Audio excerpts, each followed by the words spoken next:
With any discussion on art, there's always the inevitable argument on just what is the most important aspect when it comes to an artistic medium.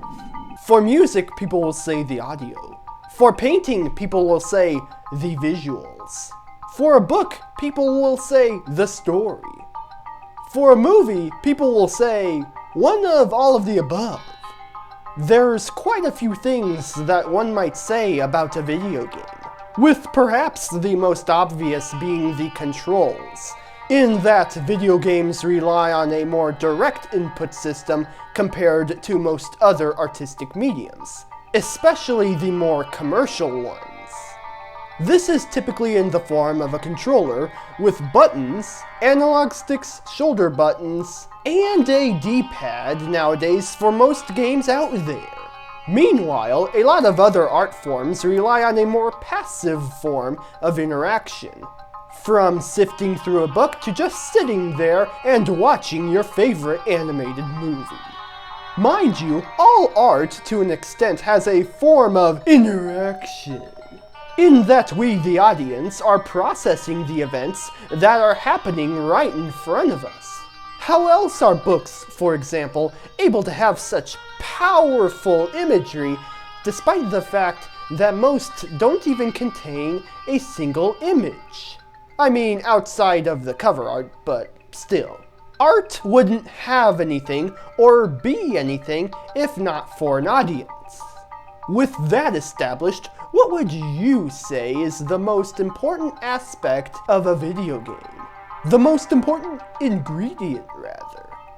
There are many to choose from, as you can see from the visual here, but one man from YouTube picks an ingredient that I find to be one of the more compelling arguments, as being the most important ingredient in a video game. Is challenge, difficulty.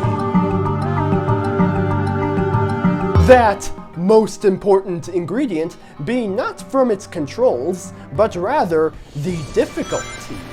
I would say that's a good suggestion, as a challenging video game can mean the difference between engagement and a boring chore. With any piece of art, it needs engagement.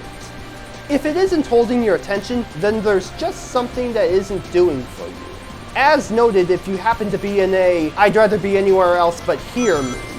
But yeah, in the case of a video game, it can become rather boring if its actions on screen fail to engage the player. Typically, the ideal video game challenge is being challenging, but at the same time being fair, or at least feeling fair to the audience. Note that I said fair, as said challenge should feel like it is the player's fault for failing said challenge, and not the game being cheap in some way, such as a cheap surprise from off-screen, for example, or if the controls feel like they are working against you.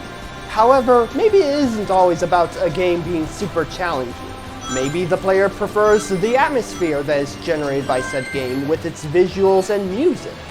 Yeah, perhaps it is that sheer personality that it does for the player. In essence, all guesses are valid in their own right. What matters the most to someone is what interests them the most in a piece of art, with different ingredients having different priorities. Such as the case in any recipe in cooking, there are many ingredients at play here. And what's more, any art is the same way in which certain pieces are assembled to achieve a certain result. Let's see what you come up with. Good luck!